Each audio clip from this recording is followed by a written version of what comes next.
Have you ever found yourself articulating thoughts you didn't fully commit to internally? Have you ever felt the urge to endlessly elaborate, continuing to talk long past the moment you realized genuine attention had vanished? Every time you utter a statement, your audience makes a spontaneous, often subconscious judgment, not primarily about the content of your words, but about your internal character. They are silently conducting an assessment. Is this individual trustworthy? Or are they merely compensating or trying too hard to validate something? Marcus Aurelius advised, "Let your words be plain and direct. A noble soul needs no ornament." The manner in which you speak is an unflinching mirror of your cognitive state. A mind cluttered by uncertainty cannot produce clear, concise communication, and an individual who lacks self-control will struggle perpetually to command external trust. Today, I will expose 5 destructive habits that systematically erode your presence and authority, and present the precise Stoic practices required to replace them. Speaking with clarity transcends mere vocal confidence. It is a profound demonstration of your discipline, self-awareness, and the quiet strength of a Stoic mind. Habit 1. Stop over-explaining. Recall the last instance you felt compelled to persuade a skeptic. You likely repeated your core assertion multiple times, excessively emphasizing every minor point and detailing every irrelevant detail. Despite this overwhelming verbal effort, the audience remained unmoved. Perhaps they interrupted you or simply tuned out, rendering your effort futile. You departed the exchange frustrated, silently questioning their lack of comprehension. But the painful truth is, you talked too much. In our current auditory landscape, defined by ceaseless noise, the individual who consciously reserves their words is the one people are most compelled to attend to. Most people mistakenly believe that increased volume or duration of speech leads to greater understanding.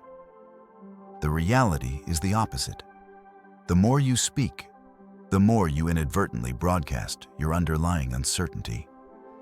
Seneca observed, "When a man no longer believes in what he says, he speaks more to hide the emptiness in his mind." The most intellectually astute person in any gathering is seldom the most vocal.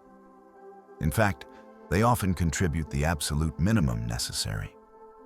Every utterance they make possesses undeniable impact. The Stoics understood that authority resides not in the quantity of words, but in the precision that dictates their deployment. Like a finely honed blade, its sharpness ensures fewer strikes are required. A masterful communicator inherently knows the optimal moment to cease speaking. Clarity is not generated by adding more language. It is produced by the focused intellectual act of discerning what is truly essential. If you find yourself unable to articulate your core concept in 2 concise sentences, it is a definitive sign that you yourself have not yet fully understood it. Before you open your mouth, pose this critical question to yourself. Is this strictly necessary? If the honest answer is negative, consciously elect silence, because timely, deliberate silence is the silent language of the strong.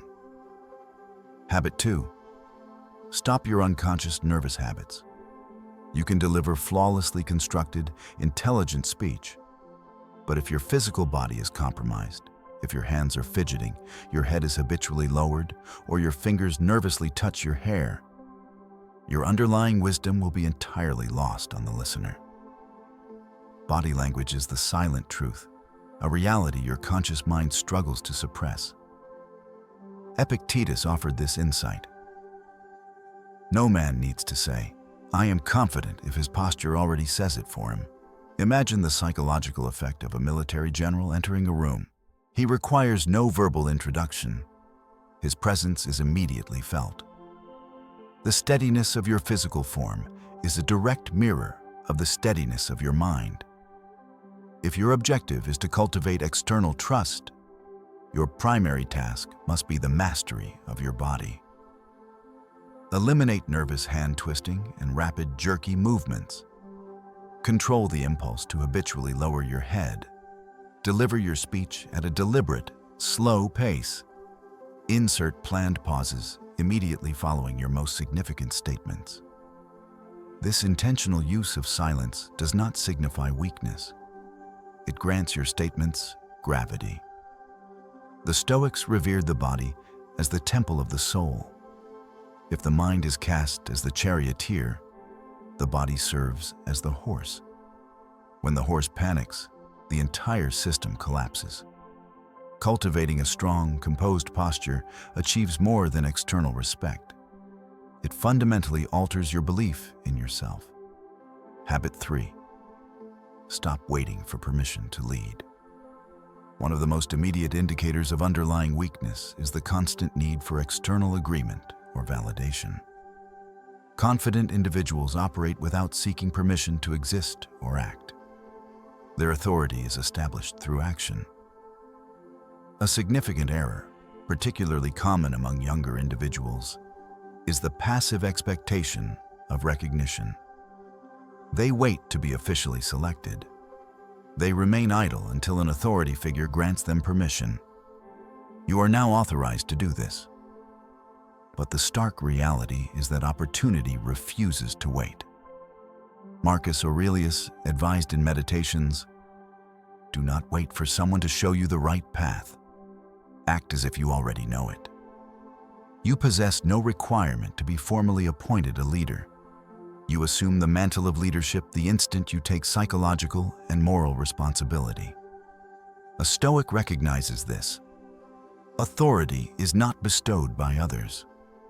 Authority is created the moment you master yourself.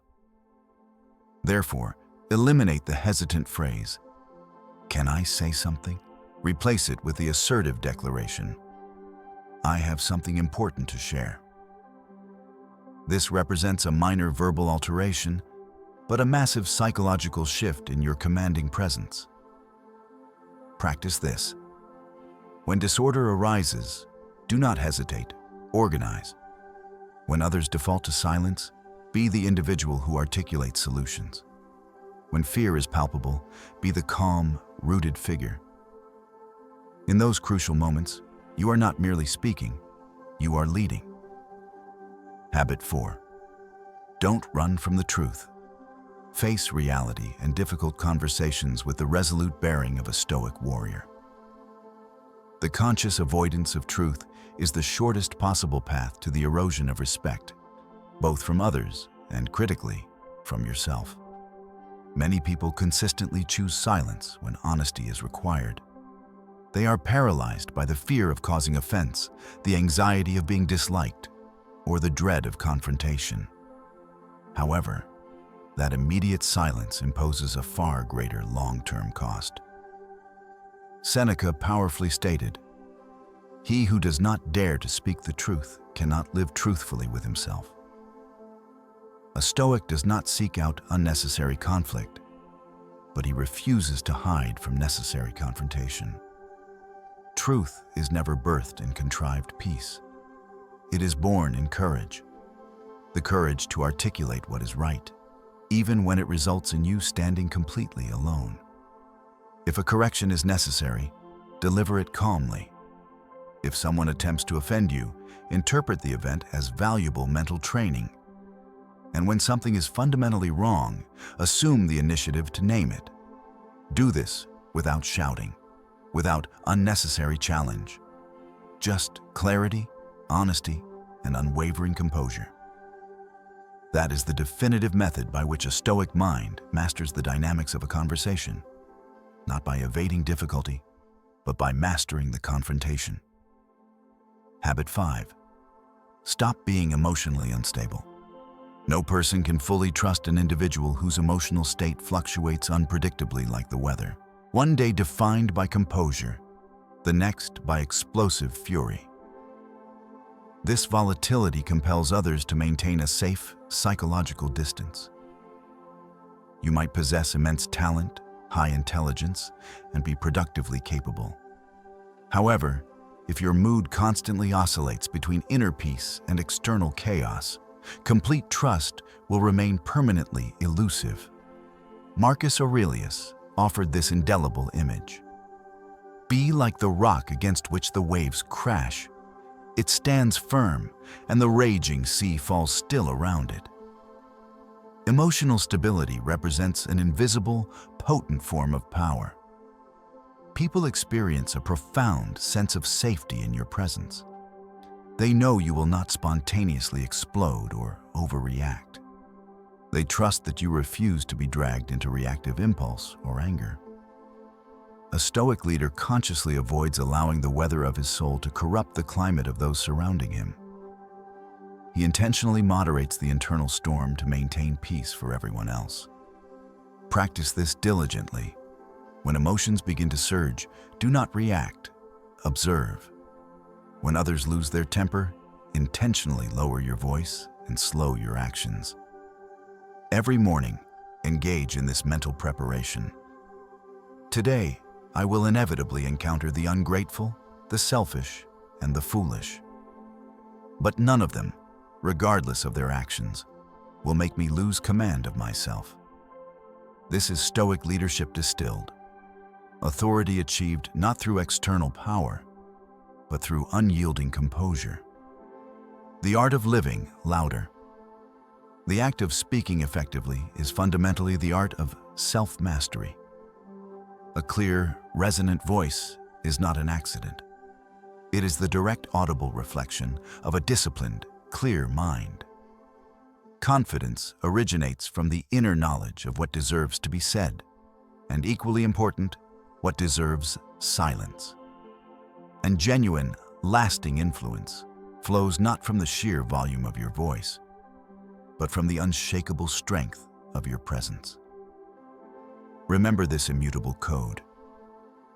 Speak less, but speak precisely. Maintain silence, but remain deeply aware. Act with boldness, without the need for external permission.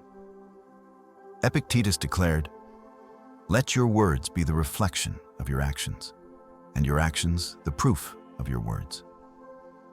If your goal is external trust, do not simply speak louder, live louder. Permit your unshakable composure to speak volumes for you. Allow your radical consistency to earn the respect that mere language can never achieve. If you have absorbed this entire message, it already confirms a vital truth about you. You are not here merely for noise. You are here for substantive growth. Now, commit to this journey. Make one final personal promise in the comments below. I'll speak less and live with more clarity. Let your calm speak for you.